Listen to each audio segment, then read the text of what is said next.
Released in 1995, Cotton Style Barbie was a new twist on the Hairplay doll formula.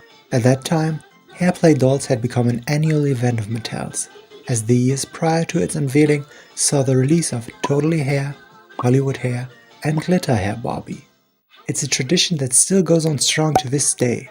Cotton Style Barbie came with safety scissors and a piece of hair that could be velcroed onto the back of the head. Additional hair extensions could be purchased separately, making it possible to use brunette or black streaks on a blonde doll, and vice versa. You're not going to cut her hair. Sure I am. She's Cool Cuts Kara. In 1990, Kenner had released Cool Cuts Kara with a similar concept. Instead of a doll who came with one piece of extension but had otherwise completely rooted hair, Kara came with individual hair plugs that had to be fastened onto her head with plastic bolts. You had the option to take all of these out to end up with a completely bald Kara. I can see why the concept of a doll coming with scissors to cut her hair would disgruntle a lot of parents.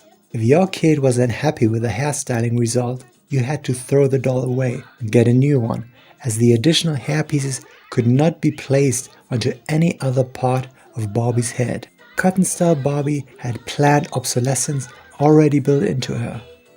It was an open invitation for kids to maim their doll's head and make the Barbie look like this icon here. If she didn't get you to buy the doll, you certainly lacked taste.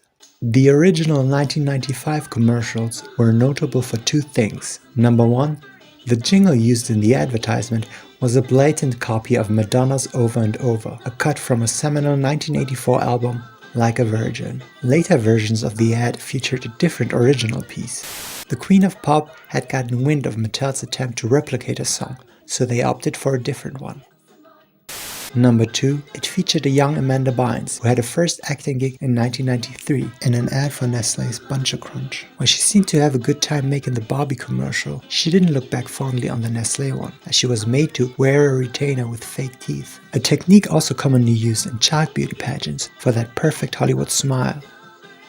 2002 saw a Y2K remake of Cotton Style Barbie appear in toy aisles. Instead of Velcro extensions, Barbie came with hair sticks that could be pushed through her torso into her head and would then pop out of her scalp. It was a novel, yet a little violent concept. The real star of 2002 Cotton Style Barbie wasn't the gimmick. It's Barbie's translucent rose-colored trenchcoat dress made of a vinyl PVC-like material. It's one of those timeless fashion pieces that could be walked down a runway today and still look amazing. It really goes to show the fashions are always equally as important as the doll herself. 2011 saw another revision of the doll come out, with multiple plugs that could be secured into Barbie's head, similar to Cool Cuts Kara. A subset of Barbie dolls called Cotton Style Princesses were also released by Mattel, though the gimmick was way less intrusive there, as kids could cut off existing hair pieces and clip them back on via colorful plastic clips, preventing any permanent damage to the doll's hair from happening.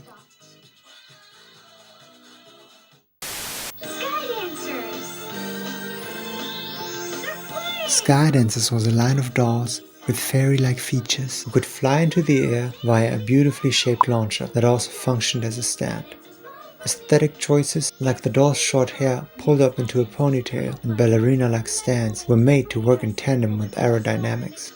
The biggest hurdle to overcome was not only to make the dolls fly, but have them fly beautifully and glide down gracefully. In terms of engineering, the easiest way to have them shoot up into the air would have meant having the doll's arms be perpetually stuck in a 90-degree position straight out from their shoulders. Toy makers reached a breakthrough when the idea arose to have one arm be placed behind their back and one in front of their body. Concerns of a possible harm caused by the toy already popped up in 1993, 2 years before the dolls hit shelves, when the idea for Skydancers was pitched to Tyco. They liked the toy, but were nervous about safety issues. Hasbro rejected the idea as well. The toy ended up with the small company Galoob, known for their Micro Machines toy line. And a twist of fate, Hasbro, who by that point already owned Kenner, Milton Bradley and Parker Brothers, ended up buying Galoob 3 years later in 1998. As a side note, Had Barbie been her own company, detached from Mattel, she would have been the US third biggest toy company in 1993, with estimated sales of $1.2 billion. Premier talent was enlisted to help with the inception of Skydancers, a famed Hollywood sculptor whose work can be seen on Toy Story, Nightmare Before Christmas, and Disney's James and the Giant Peach, was responsible for the creation of the facial sculpt. $400,000 were put into research and development. Another $400,000 were used to create the expensive molds that would eventually mass-produce the dolls. $4 million were invested into airtime on TV stations to place the commercial ads. This could have spelled a financial disaster for Galoob. Luckily for them, the dolls became a runaway hit of the 1995 holiday season and reaped in a profit so big, Galoob became the nation's third biggest toy company behind Mattel. In 1996, an animated series based on the doll line was produced by French animation studio Gaumont. It was cancelled after just one season and 27 episodes. Rules and regulations on children's television programming implemented in the same year led to its cancellation. These rules were meant to prevent tie-ins with toy franchises from airing ads for the toys themselves during their associated programs. Even in the early days upon its release, parents caught a glimpse of the Skydancers' wings but only saw sharp blades instead. And the fact that the wings were made of a soft, rubbery foam-like material did give some reassurance, but it wouldn't be for too long before complaints cropped up. In 2000, Galoob had to recall 8.9 million Skydancer dolls after the CPSC had filed a claim. The company had received over 170 reports of dolls striking children and adults. 150 of those had been reports of injuries, including eye injuries, incidents of temporary blindness, broken teeth, a broken rib, and gashes on the face that required stitches. They're new, pretty light Skydancers with real lights underneath. Skydancers fly, magically fly, twirling and spinning, dancing in the sky. 2005 saw a relaunch of the dolls by Play-Along Toys after several alterations to the designs were made.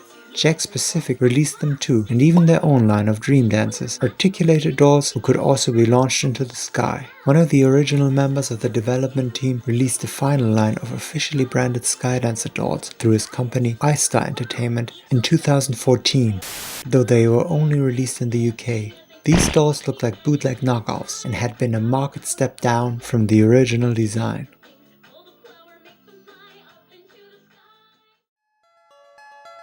I hope you enjoyed watching this video. As I'm still very much new to all of this, I'm ironing out a few kinks here and there, so bear with me. Subscribe for updates on future content, leave a like or a comment down below, and I'll catch you in the next one.